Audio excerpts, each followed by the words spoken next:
It's so cool because first I didn't have a name, and now I have a name. And then I didn't have a story, and now I have a story.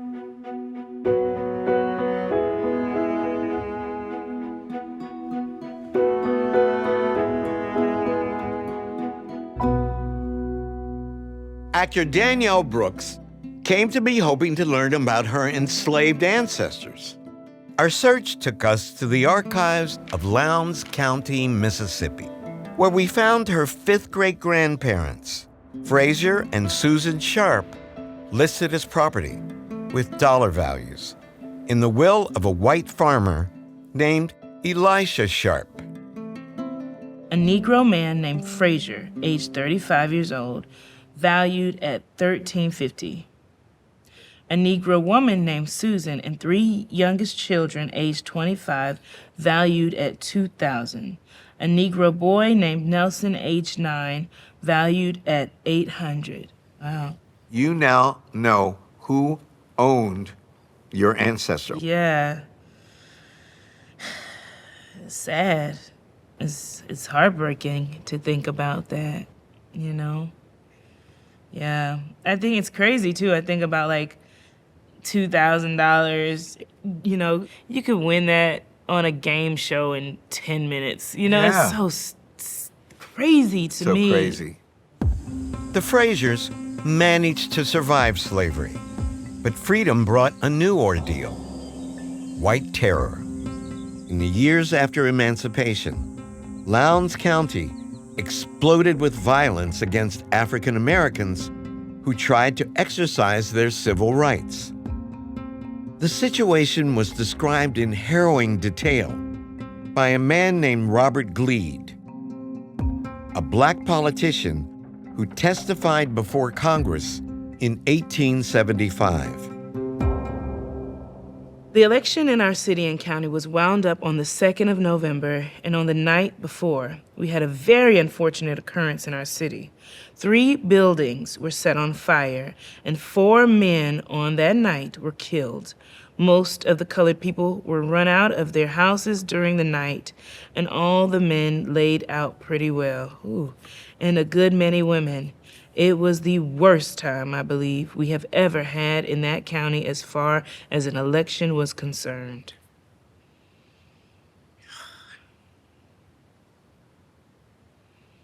It makes me feel sick. Your ancestors were living in that county at that time. And this is only one story. One night. That's the thing. Yeah. Yeah. Let's see what happened. Please turn the page. Okay. This is another section of Robert Gleed's testimony. Would you please read that transcribed section? We had a meeting. Dr. Lipscomb and Judge Sims, the candidate on the Democratic side, were invited to speak to see if they could suggest a plan by which we could avoid any collision on the day of the election. He said the way we could have peace was by abstaining from voting altogether.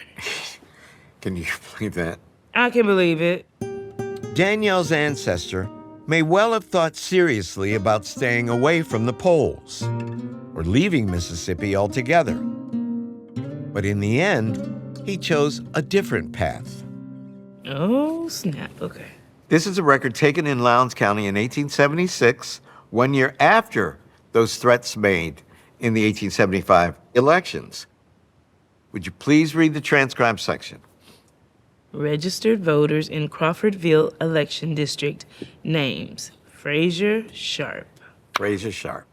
He refused to be intimidated. I love it. I love his bravery.